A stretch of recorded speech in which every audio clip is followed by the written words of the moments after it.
Welcome to the 13 a.m. podcast. I am your host, Charles Lowe, and I'm joined here today with Alison. How are you doing, Alison? I'm doing good. How are you? I'm doing good. That's great. Okay. So, what are we talking about today, Charles? So do you want to introduce yourself a bit? Where are you from, and what are you currently working on? Oh, okay. So, hello. My name is Alison, and I am from Vancouver, British Columbia. And right now, I'm still in high school, and I'm in my senior year of high school. And yeah, so a lot of university applications, a lot of just personal sort of side projects that I'm working on that we can talk about later. And yeah, it's been pretty good so far. High school has been a great experience, and I'm very excited to see what post secondary is like next year, for sure. How about you, Charles? Tell me about yourself. I'm currently a student at the University of Waterloo. I'm in my 1B term of the Science and Business program, but unfortunately, I'm still in Vancouver due to the current situation. And yeah, I'm not really working on anything right now. I might start a blog sometime soon, but that's about it. Very exciting. Thank you for sharing. And Charles, what do you want to do in the future? Like, what are your goals for the future? What are your goals in 5 years, 10 years, 20 years? Well, I want to not be dead, Oh, and what? Great answer. Me too. thank you. But currently, I'm doing a lot of things related to the business field, such as consulting. And, I don't know what I want to do in the future, but hopefully something related to business. Sounds great. Very exciting stuff. Yeah, what do you want to do, Allison? Well, I'm not really sure yet because, you know, still got a long time to think about it. But I'm currently looking to go into something involving finance or technology. Um, Definitely like something to do with math or science, maybe, women in STEM. But yeah, that's sort of like a quick overview of what I'm thinking of right now. So, Charles, do you want to tell me why we're actually doing this podcast, first of all? Yeah, so I want to do this podcast because as a prospective business student, I was always told like you should go into business, but it's really confusing how much there is to the entire industry and how many industries there are. I don't know which word I use. But I kind of wanted to bring you guys along with me as we look through the different industries in the field of business and kind of what they are and how you can kind of break into each different industry. Cool stuff. Thank you for sharing, Charles. Yeah. Hopefully, along the way, we'll also be able to talk about some current events that are happening and some other related discussion, such as talk about what we're reading each week. Yeah, so Allison, why do you want to do this podcast? Well, first of all, you asked me, and it's always fun to talk to people with different experiences and just really discuss things that are important to us, which is why I personally joined. And I'm really looking forward to, exploring different aspects of business because I am planning to pursue business and go to business school next year. So I might as well get a grasp on what it's really like, the inside scoop on business as a degree and the applicability of my education. Well, on that regards, I think it's definitely a good disclaimer here that neither of us are actual professional experts in any related field, and we're just both students going through our own journeys and our own adventures. And yeah, please don't take what we say as 100% fact. We're always learning as well. Yes, and our producer might get things wrong. So we don't really know. Anyways. Oh, okay. So our producer says you both mentioned science. How does that fit into business? So do you want to speak on that, Charles? Yeah, so from my perspective, once I got to Waterloo, I found that like not everything is as like black and white as it seems. So, in different industries, it's not just you're doing business or you're doing science, right? Sometimes you can get hired as a business analyst for a biotech company, right? And in that scenario, it's really good to have different experiences in biology and chemistry, and the background knowledge that comes with that when you're working in that industry. Because that way, when you're working with your company, you still have the required knowledge of what they're doing, along with all of your business knowledge as well. Well, that's pretty cool. That's a good point too, because a lot of the things you learn in degree aren't necessarily applicable to your work, and a lot of things you learn outside of your degree are, very important to what you do in the future. Yeah, I definitely think that's really true, especially after finishing up my first semester. So, Allison, what do you want to do with science that maybe relates to business? Well, I think I always had some kind of view that it was very like segregated, like each subject it was just dependent on what you were doing. So if you were an English major, you would just write for the rest of your life, and if you were a mathematics major, you would just, do calculations for the rest of your life. But that really isn't the case, and I think science provides a very different perspective in comparison to subjects in the arts like English or social studies. You're thinking in a very different way that's very analytical, and you need to apply those. You need to take that way of thinking into your workplace. And being able to adapt and take on these different mindsets is really crucial in success wherever you go. So that's why I found science to be really important, which is why I took a pretty heavy course load in science. Um, and it's just really essential in anything you do, in terms of careers or your degree or education. So yeah. Yeah, I what you said is exactly how my program advertises itself to prospective students. So, I think you really hit the nail on the head there Thanks, with that Charles. explanation. Okay, so moving on to our first topic. So I was just going to touch a little bit on responsible technology. Sounds Um, good. Thanks, Charles. You're welcome. Anyways, what I was going to say was responsible technology is something that's becoming increasingly prevalent in our world today because um, social media and these companies that deal with technology are becoming very rich, very powerful in our world, and we need to figure out a way to regulate them or see the implications of social media. So, Charles, do you have anything to say about this first of all? Well, I don't know too much about how technology is governed. I did follow for a bit the Senate hearings that were happening in the United States with the leaders of Google and Facebook, but other than that, I haven't had too much exposure to responsible technology or how technology is governed. But I would say I am a fairly active. I am a fairly active social media user, so it's really enlightening to see the other perspective or the other side of that.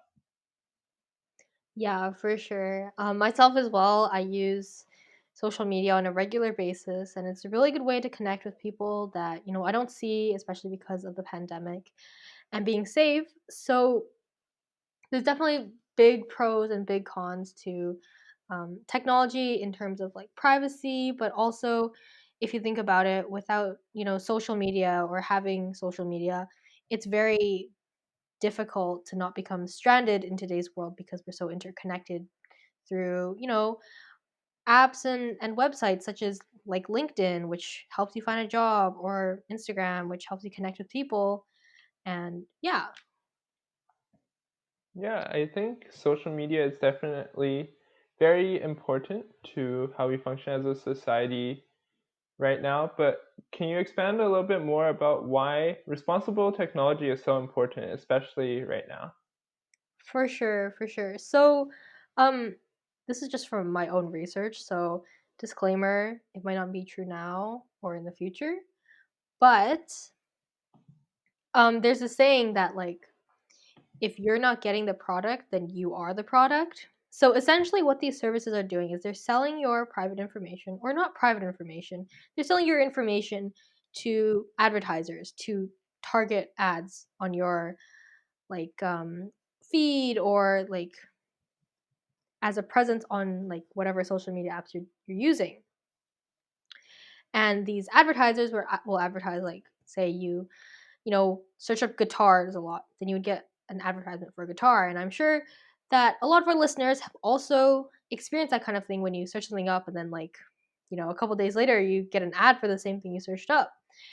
And what these companies are doing is they're essentially claiming that this information is something you offer to them. When you sign that terms and agreement, when you check that little box saying that, I agree, what you're doing is you're allowing these companies to take on this information and sell it to other people. That's how they make money, right?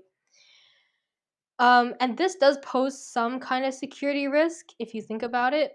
But I think what's even more of a security risk in today's world is social media is very transparent in terms of it allows people who you don't want looking at your stuff to look at your stuff. Such as, when you go out and you post about your vacation, someone might see that and know that you're not home and they might rob your house. And of course, that's a very extreme example, but that is just one example of how social media can negatively affect real life scenarios. Yeah, I think you made a lot of good points there, and I'm definitely fairly concerned about my privacy online.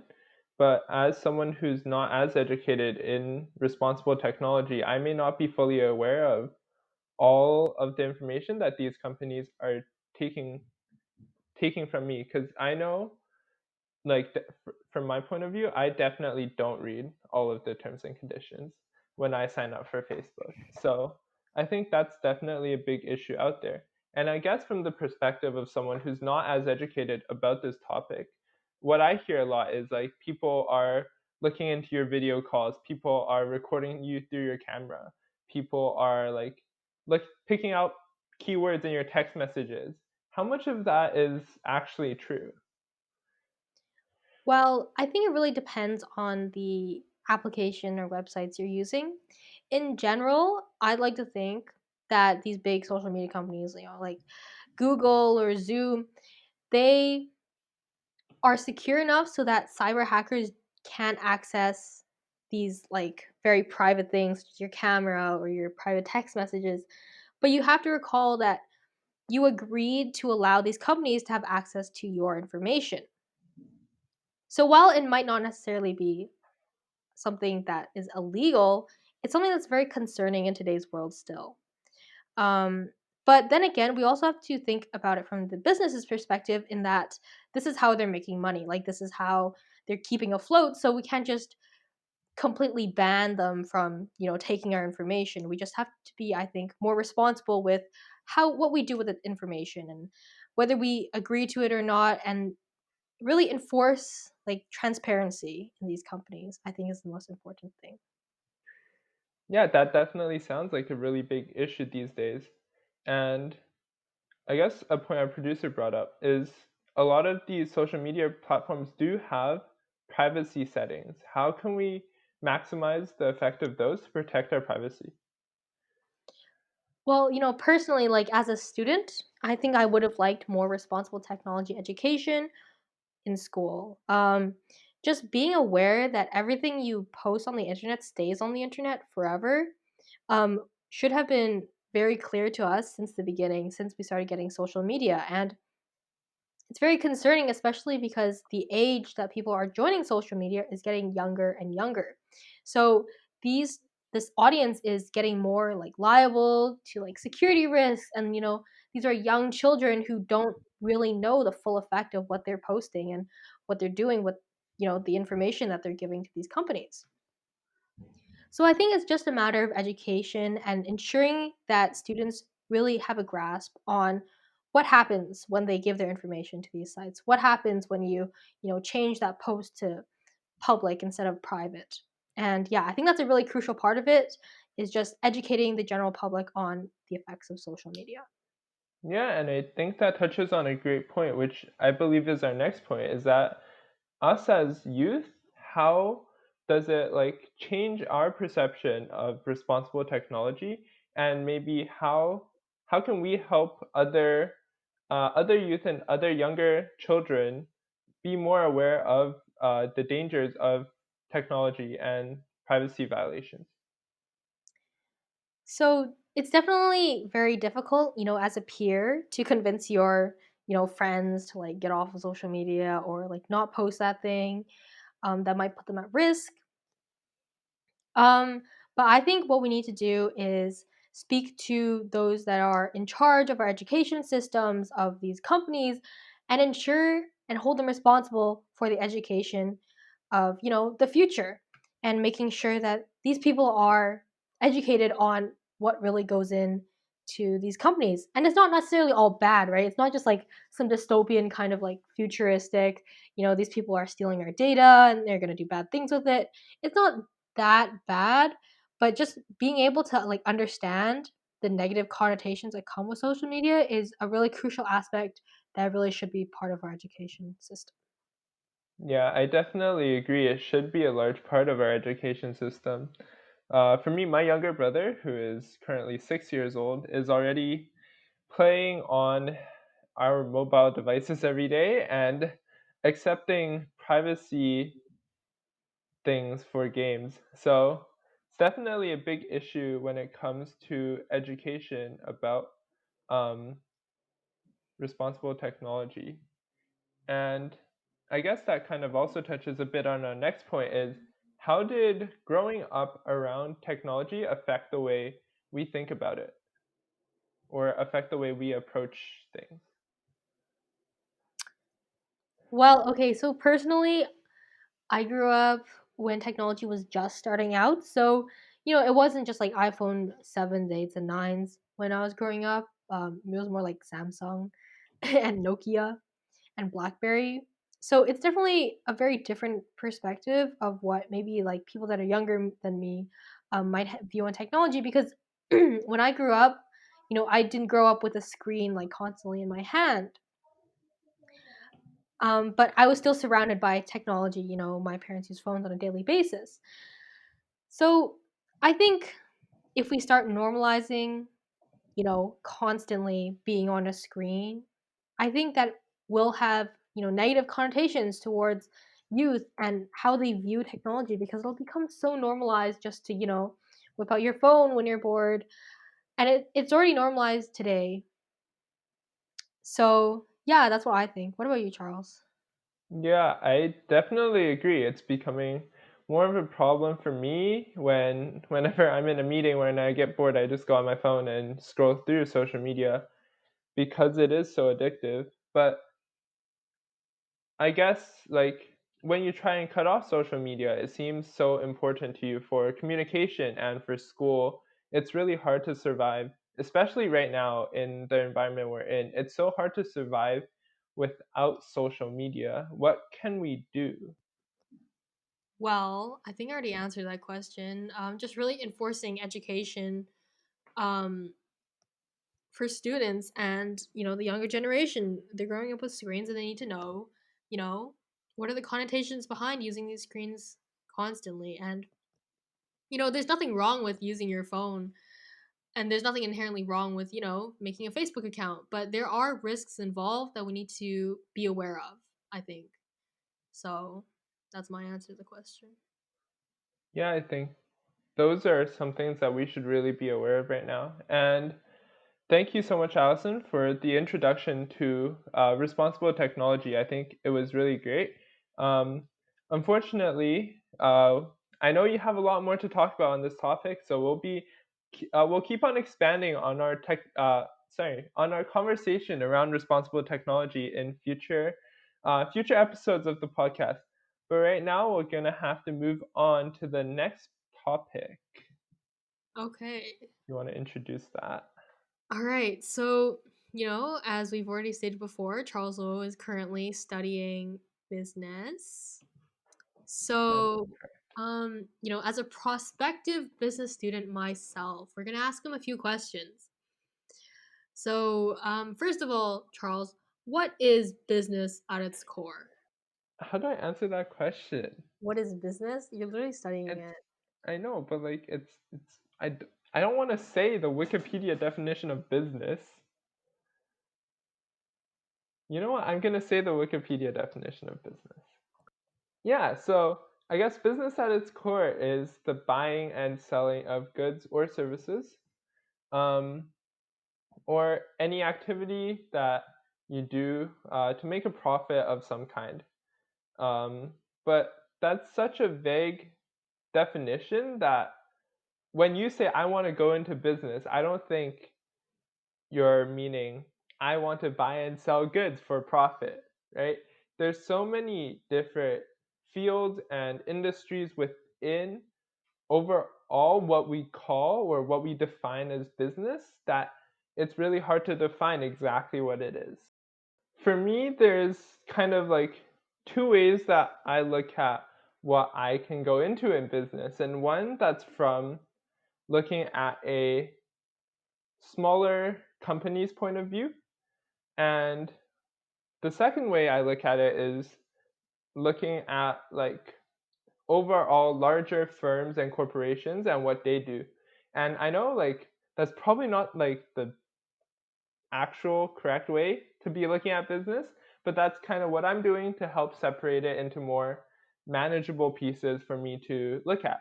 So, for example, in a small company or in a small business, you usually have to cover 5 subject areas of operations, accounting, strategy, finance, and marketing, right?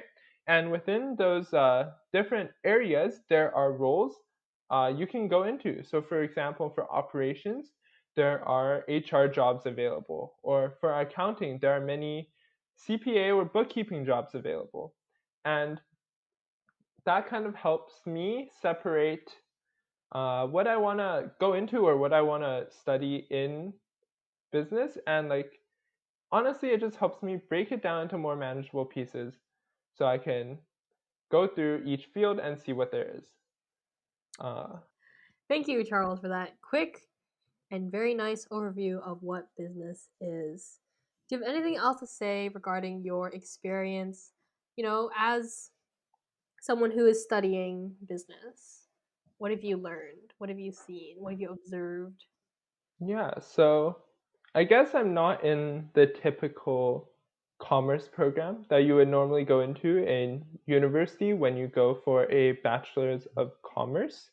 So my program isn't as doesn't include as much of all the aspects of business, but I do get a relatively nice sample size of everything there is to do.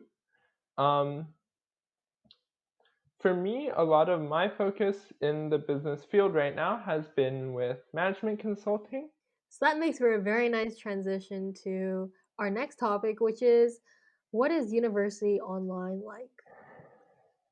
So, Charles, tell me, how have your classes been going? You've had your first semester. How are you feeling about, online school in the University of Waterloo? Yeah, so it's definitely been an experience so far. There have been positive and negative aspects to online schooling in addition to trying to study in a home environment. For me, the most difficult part was staying on task. Definitely. When I'm around my computer, when I'm around my phone, when I'm around my family 24/7. It's really difficult, like, getting in the mindset that I have to study and I have to finish watching this lecture and get this done by tomorrow. Yeah, so Yeah. those are your cons, for the university experience. What are some pros? What are some good things that you'd like to bring back to the university experience in person? I definitely feel like a lot of the other people I'm meeting are all also adapting to the online environment, and they're missing the human like feeling of being at university, getting to see your friends. So whenever you meet someone online, they're always really excited to find someone else in their program, and everyone has been really friendly and excited to keep in touch even in the online format. And I'm really excited that like when I go back to university, even though I haven't been there, there's still going to be people that I know and that I've been in touch with throughout the first 2 semesters. Thank you for sharing that. How has school during this time been for you? It's been okay. Like I have class every second day. I have a spare. But basically you only have class either during the morning or the afternoon, and you only have like 15 people in your class for senior grades. I think it's like more personalized because the teacher has less students. But I think the teachers are a lot more overworked because they have to fit an entire like, half a year course into 10 weeks.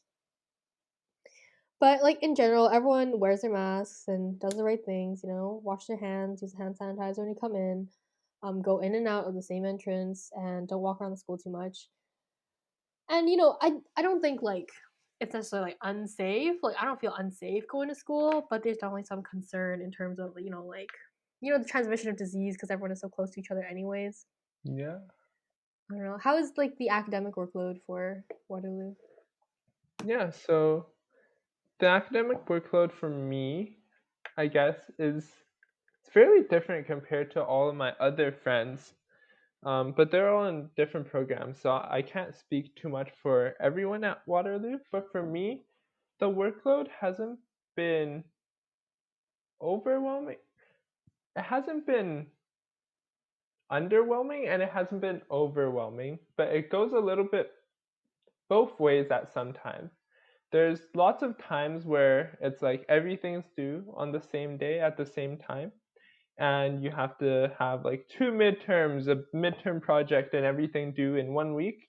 And that's when it becomes really overwhelming. And then sometimes, I don't know for me, but my expectation, sorry, I don't know for others, but my expectation going into university was that it was going to be a lot of work.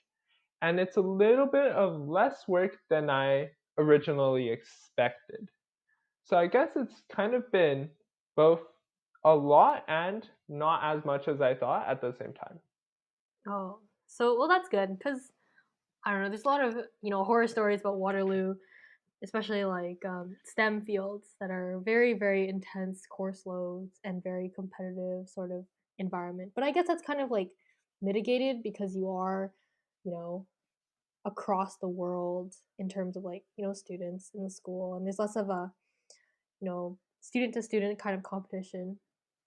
Yeah, I can definitely agree. Or sorry, I can definitely speak to that. Part of my friends, they're in the math program and comp sci program at Waterloo, and they're definitely a lot more swamped by coursework than I am. Which I guess is normal or expected when you think of Waterloo and you think of Waterloo computer science. But I would definitely say that the teachers or the professors are a lot more aware of the situation than we think. And despite all of the professor during COVID horror stories that we hear on like UBC confessions, a lot of the professors are very nice and they're human as well. And they're working with all of us through this and they've adjusted their course load to better fit the online environment, even though it may not be perfect. Well, just to follow up, so like I said, Waterloo is very competitive, and you've also attested to that. So what's the student culture like there? I know you are, very important in the in the thing that you do.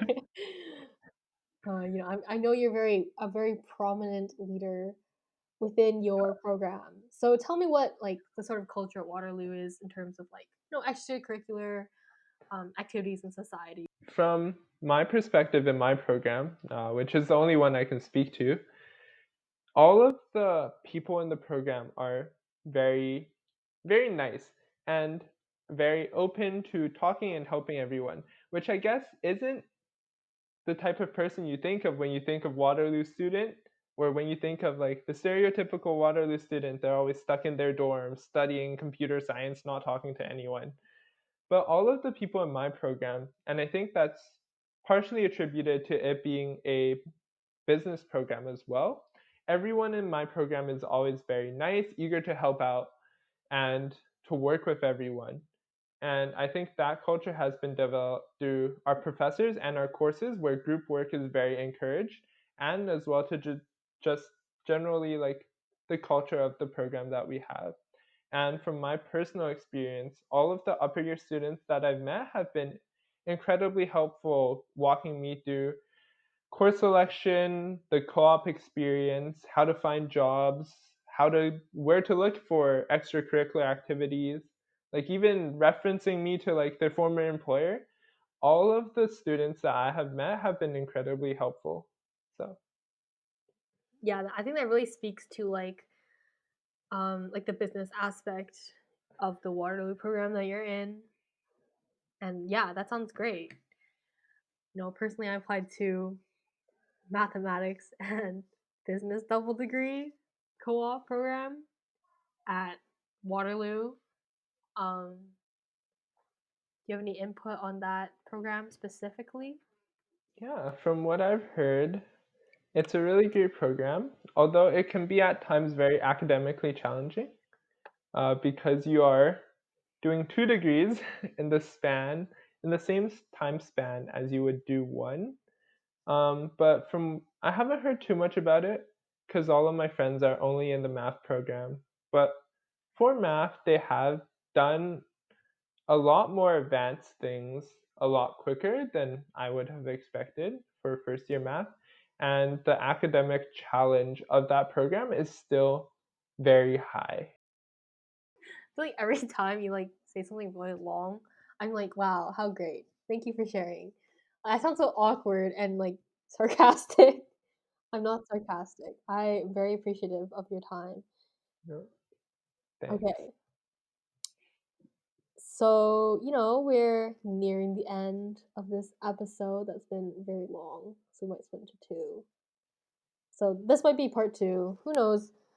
But yeah, Charles, so you said you have not been doing much, but I'm sure you have. What have you been up to this week in terms of, education or reading, writing, projects? Yeah, so I've the first week of school for me, so I've been doing a lot of catching up on all of my schoolwork and reviewing the courses I had last semester, getting started in the courses I have this semester, getting to know all of my professors, although it's quite a challenge in an online environment. And yeah, school wise, I've just been trying to catch up and get accustomed to the new courses I have this semester. Um, I guess outside of school, I've been pretty busy with orientation, doing orientation. So outside of school, I've been working with Watsolve Consulting Group. It's a student-run consulting organization at the University of Waterloo, and it's a really great group of students. You learn a lot about consulting, and you get the experience to work with real world clients. So I'm starting my second term there. We've been starting orientation and kind of just walking through how things are done over there. And then my other extracurricular activity I've been doing is at the Science of Business Student Association, where we've held our introductory meetings uh, this term. And yeah, we've just been getting used to running a club and how the club works. So you talk about this club, right? So what do you guys do? What do you guys do for the the science and business program? Yeah, so our role in the Science and Business program as the Science and Business Student Association is we try to host the fun, engaging events to our general student population. So, I guess an event we had before was hosting Games Night on Discord, where we kind of just try to engage with everyone in the general student population.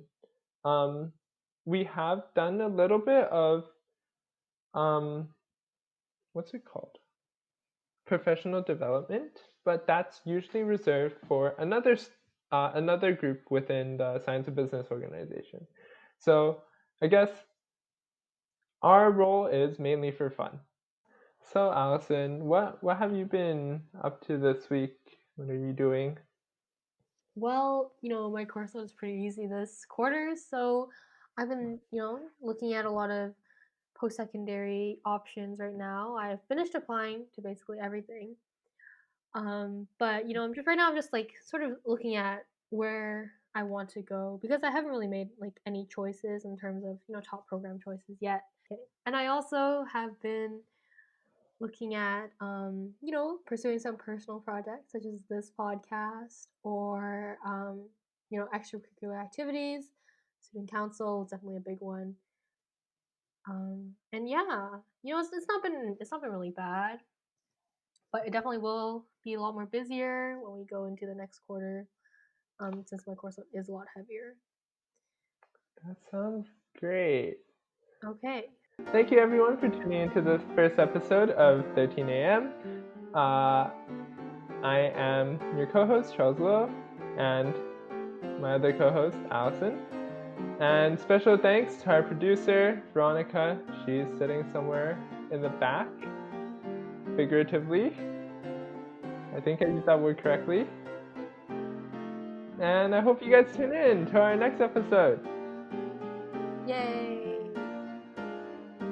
Bye!